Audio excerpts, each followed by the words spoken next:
quadro de Olho na Educação, gente, olha só que bacana. Hoje a gente vai bater um papo com o Valdemar, que é o coordenador do F1 in School Brasil. Não é? É um projeto que tem no mundo todo. Ele vai falar muito a respeito disso, porque tem motivado estudantes aí dos 4 cantos do planeta, não é? Que estão tendo ótimas noções, não é? Sobre empreendedorismo, marketing, engenharia robótica, é bastante coisa. Antes de mais nada, muito obrigado por atender a nossa reportagem aqui no quadro De Olho na Educação, Valdemar.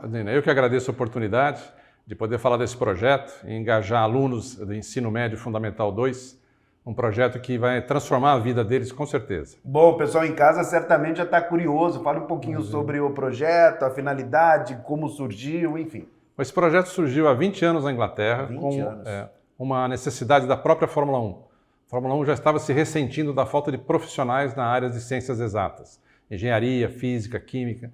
Na Fórmula 1 você sabe, né? É 24 horas por dia, 7 dias por semana, 52 semanas no ano. Você não para na Fórmula 1. Não tem moleza. Não tem moleza, né? Ou você está desenvolvendo um carro novo, ou você está competindo, ou quando chega as férias agora, por exemplo, férias para o piloto. Porque quem está trabalhando no carro novo, em março tem que entregar um carro competitivo novamente, né? Então é um perfil muito duro, né? De você se dedicar muito, um autoconhecimento técnico, e isso são poucas pessoas no mundo. Então a Fórmula 1 estava se ressentindo da falta de profissionais e ajudou a criar esse programa.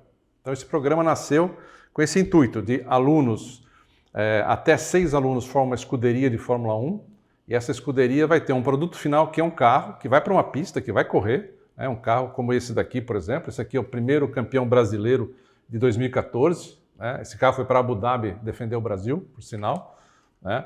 E o que se espera dos alunos é que eles desenvolvam uma empresa, uma startup, onde nós damos todas as condições para os alunos. Nós ensinamos eles a fazer gestão de projeto, o que é um fluxo de caixa, como dividir as funções na equipe, como fazer marketing, como fazer mídias sociais de maneira profissional. Público-alvo, personas. Então a gente vai dando todos os contornos que eles precisam, né? Eles ganham uma licença grátis de software para fazer o projeto do carro. Então eles vão desenhar e usinar e manufaturar esse carro. Então eles têm a gente dá todas as ferramentas para os alunos. Agora o que é importante nesse projeto é que o protagonismo é dos alunos. Ou seja, os alunos recebem as informações, o que fazer com a informação é com eles. A gente não interfere, por exemplo, dizer, o design do carro não está bom. Não, isso é uma coisa que o aluno tem que descobrir. Se algum aluno nos pergunta, mas olha aqui esse aerofólio dianteiro, ele está bom? A gente responde sempre com outra pergunta.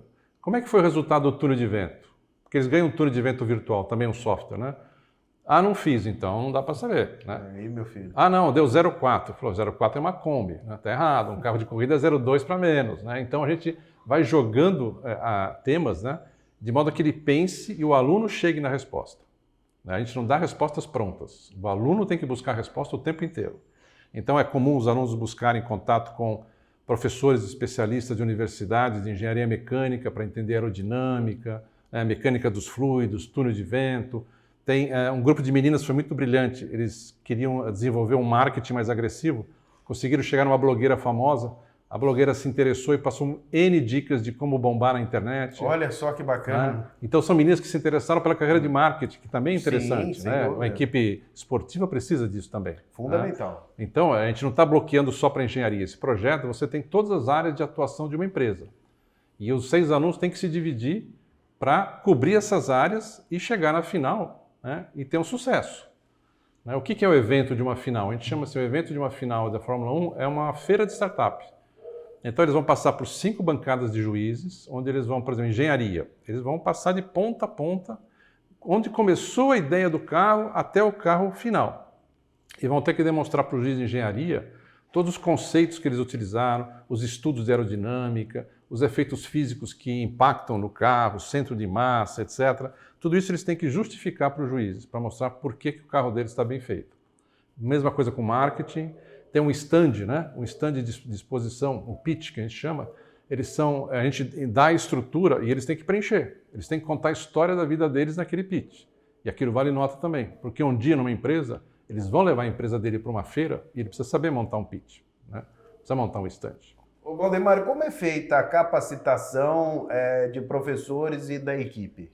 Nós temos duas fases. A primeira, a gente faz a capacitação de professores, que é entender o projeto como um todo. Esse projeto é muito complexo, ele demora 1 ano, mais ou menos. 1 ano.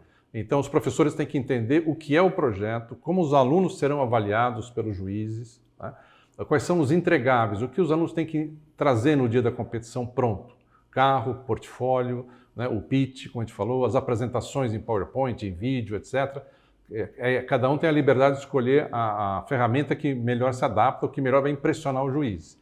Então, a gente treina os professores para que, primeiro, que eles entendam o projeto, e segundo, que é muito importante, que eles saiam um pouquinho da posição de professor e virem mentores.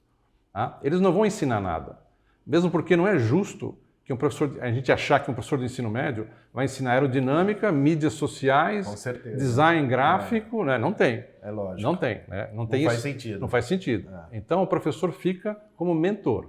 É aquele mentor, muito legal. Então, ele faz o quê? Cada 15 dias ele faz uma reunião para saber se o projeto está andando. Ele abre portas. Precisava falar com alguém que entenda de túnel de vento. Tem a faculdade aqui, a Unicamp. Sim. Então, vamos abrir um contato. Faz essa ponte. Exatamente. Então, ele abre portas para os alunos, mas os alunos é que têm que atravessar a porta. Ô, Valdemar, ao longo desses anos que já tem o projeto, qual é o retorno que vocês têm dos alunos que participaram, enfim, que fizeram esse tipo de atividade? Certamente é um retorno bastante positivo. Gostaria que você falasse um pouco sobre isso. A gente tem um pouquinho de tudo, né? No começo, nós começamos com escolas particulares, que foi mais fácil começar, né? E o que aconteceu? Nós levamos a primeira equipe para Abu Dhabi em 2014, e lá os alunos eram do Colégio Bandeirantes de São Paulo, e eles entraram em contato com alunos de outras áreas, e eles foram muito bem. Um dos prêmios é o melhor estreante, quando o país estreia pela primeira vez. Nós competimos com 4 países e o Brasil ganhou. E até aquele ano 2014, em toda a história da UF1 Schools, foi o estreante que mais pontuou. Tá? E aí os alunos começaram a bater papo com os seus colegas de outros países, e os americanos falaram assim, puxa, por que você não vai fazer faculdade aqui nos Estados Unidos? O nível de vocês aqui, vocês estão igual a gente. E começou a despertar aquela minhoquinha, tá? E 3 alunos foram para os Estados Unidos, e na última entrevista, 2 deles ganharam bolsa integral porque fizeram o F1 Schools. Olha só, né? Que retorno. Que retorno, né? Depois a gente teve outro também, em São Paulo, um aluno que o sonho dele era fazer engenharia mecânica na Alemanha, né? O rei do país da mecânica, né?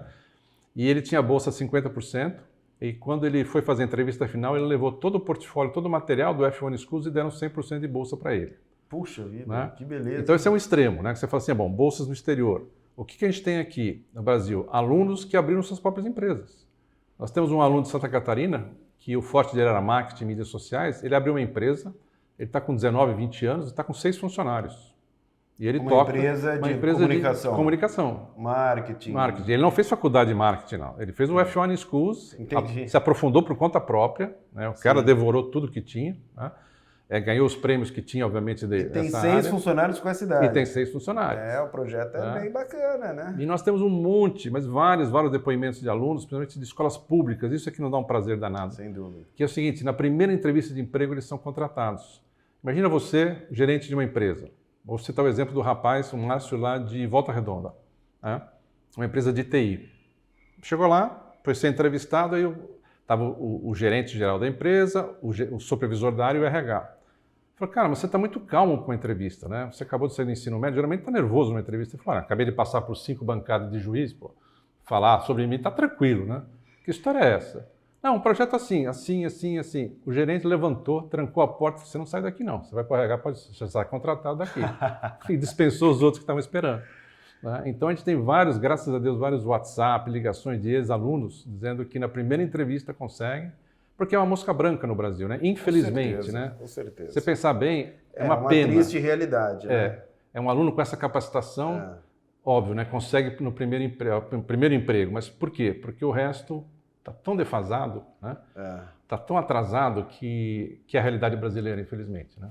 Bom, Valdemar, mais alguma coisa para a gente encerrar a nossa parte? Depois a gente vai voltar aqui no quadro de Olho da Educação com mais convidados, não é? A respeito deste assunto importante, alunos, enfim. Fica aí que tá bem bacana. Mais alguma coisa da sua parte, Valdemar, Não, que você queira falar? a única coisa é você dizer que o projeto expandiu, agora a gente tem os carros de papel também, para os alunos de 9 a 11 anos também participam, né? E Pessoal mais novo. Mas pessoal mais novo que começa a ter esses conceitos de engenharia, né? Mais simples, obviamente, né? Mas que também começa a se interessar por esse tipo de coisa. E aqui a gente está se preparando aí para março, a gente tem a nossa final brasileira. Opa! Que vai definir quem vai disputar a final mundial, que já está definido, vai ser em Singapura, o ano que vem. Que maravilha. Bom, e para a gente encerrar, esse busto aqui do Ayrton Senna da Silva. Esse aqui, bom, primeiro eu sou fanático, maluco por Fórmula 1, né? Na época que eu estava na faculdade, os bandeirinhas de pistas eram alunos de faculdade. Eu estava na Mauá e tinha um amigo meu da FEA que mandava os alunos para Interlagos, e ele me colocou no meio da turma, assim, meio escondido, né? Meio espião, né? E eu consegui ser bandeirinha de pista na curva do Ferradura, que nem existe mais, na corrida de teste que o Emerson Fittipaldi trouxe para o Brasil. Né? E aí eu fiquei. Né? Adorei Fórmula 1, fui segurança de boxe, várias coisas dentro da Fórmula 1.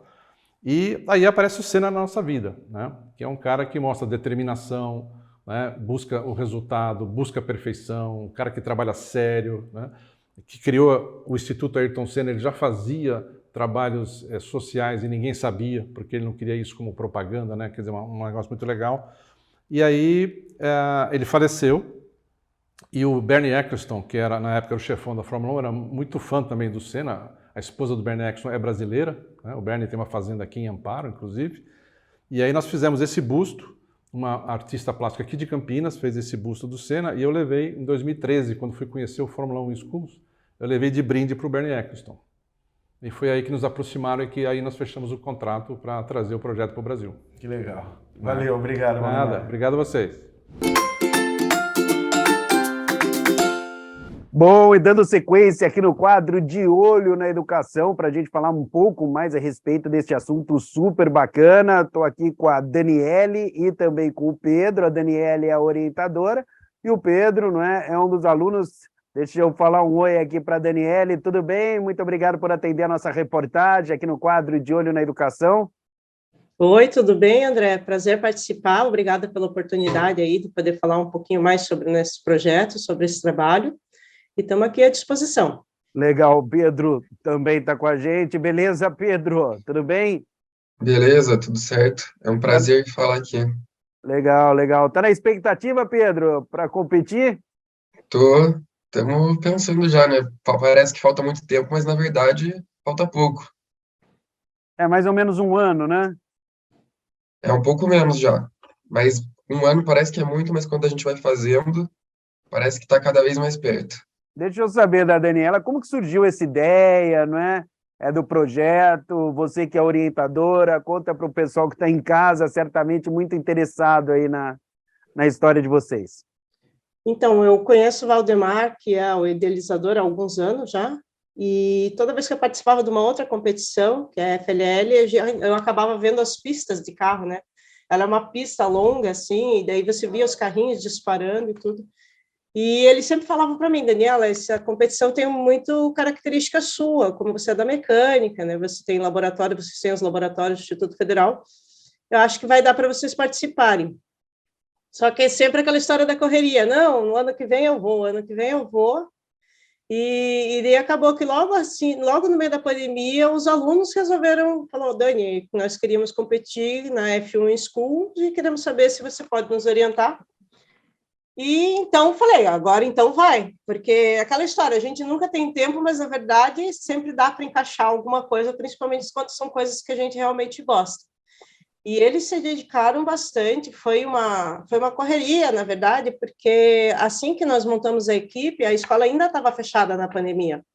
Nós não tínhamos nem autorização de chegar na escola e os laboratórios eram lá, né? Como é que você vai construir alguma coisa se você não tem todo o equipamento que você precisa? Então, tudo que eles puderam fazer que não dependesse dos laboratórios, eles fizeram. E no dia que eles liberaram o laboratório, que foi, eu acho que alguns meses antes da competição, uns 3 meses antes, incluindo férias deles e tudo, atropelaram toda essa parte, vestibular, estava tudo junto ali. Eles pegaram, e por isso que o Pedro falou, um ano parece muito, mas não é, porque esses 4 meses que a gente teve para fazer foi muito corrido. A competição foi online, tivemos que mandar o carrinho pelo correio, em vez de ir presencialmente. Ainda estava muito, que acabamos de falar, né, com máscara, tudo ainda muito incerto. E, na verdade, nós fomos na expectativa só de participar, para conhecer a competição e futuramente montar outras equipes, já no nível de tentar algum prêmio maior. E a alegria é que a gente conseguiu a vaga. Mesmo, na verdade, no dia eu ainda fiquei em choque, porque a gente sabe que o Mundial é no Mundial de Fórmula 1, geralmente é em outro país, então, enquanto os meninos estavam tudo comemorando, eu pensando, meu Deus, e agora como é que a gente vai fazer, né? Porque o Instituto Federal é público, apesar de ser instituto, ser federal, Sim. os recursos são muito altos para a competição, e agora já está o nosso segundo trabalho, que é correr atrás de patrocínio, fazer divulgação, marketing, para ver o que a gente vai fazer para conseguir. Então, esse um ano aí, estamos correndo atrás. Mas desistimos, nós vamos, né? O Pedro, o Vinícius, que não está aqui, o Wagner, o Augusto, e toda a equipe ainda, tem outros alunos da equipe, e eu não sei se o Valdemar falou para vocês, nós ganhamos uma vaga que é uma vaga compartilhada. Então, vai chegar no momento em que nós vamos ter que trabalhar com uma equipe de outro país, numa outra língua. Que bacana, né? Desafio. Uhum. Como que foi, Pedro? Como o carrinho passa de 70 quilômetros por hora, é isso? Isso. Como surgiu essa ideia? Fale um pouquinho sobre o projeto. Não, na verdade, a professora, quando a gente entrou no primeiro ano do ensino médio, a gente foi no projeto, que era o IFMaker, que era mais uma coisa de robótica, assim. E daí ela deu várias opções que a gente podia participar, né? Só que daí a gente achou que para aquele primeiro ano, essa competição era muito pesada pra gente, que a gente ainda era muito novo, não conhecia esse mundo, né? E daí era o terceiro ano, a gente não ia fazer nada, porque, tipo, eu competi no primeiro ano, outra competição, e daí eu gostei. E daí, por causa da pandemia, a gente ia ficar parado. Aí eu mandei pros meus amigos, vocês têm certeza? Vocês não querem fazer nada só para terminar o terceiro ano, assim? Aí a gente decidiu formar esse grupo, chamou a professora, ela aceitou também orientar a gente, daí a gente foi nessa. Você tem quantos anos, Pedro? Tô com 18. 18 anos. E isso tem sido importante em quê na sua vida, tanto pessoal quanto profissional, aí, né, visando, evidentemente, né, a carreira, o mercado de trabalho. Isso tem sido importante em que sentido, principalmente? Profissional ainda não foi importante, porque eu ainda não estou trabalhando, mas eu acho que na hora que eu for procurar um estágio na minha área de engenharia, alguma coisa, isso vai me destacar bastante dos outros.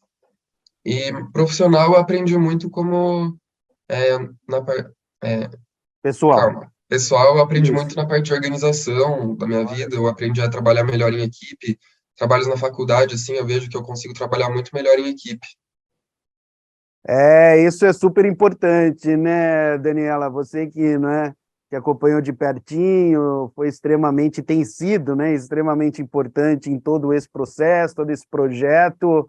Essa questão que envolve o trabalho em equipe, ela é fundamental, né? O Pedro, evidentemente, que ainda vai entrar no mercado de trabalho, né? E essa participação, não é? Esse tipo de trabalho que ele tem feito. Vem aí uma competição extremamente importante, não é? Com gente de outros países também. Isso é muito legal, aí visando aí o futuro dele, né? E de todos, claro, que tem participado.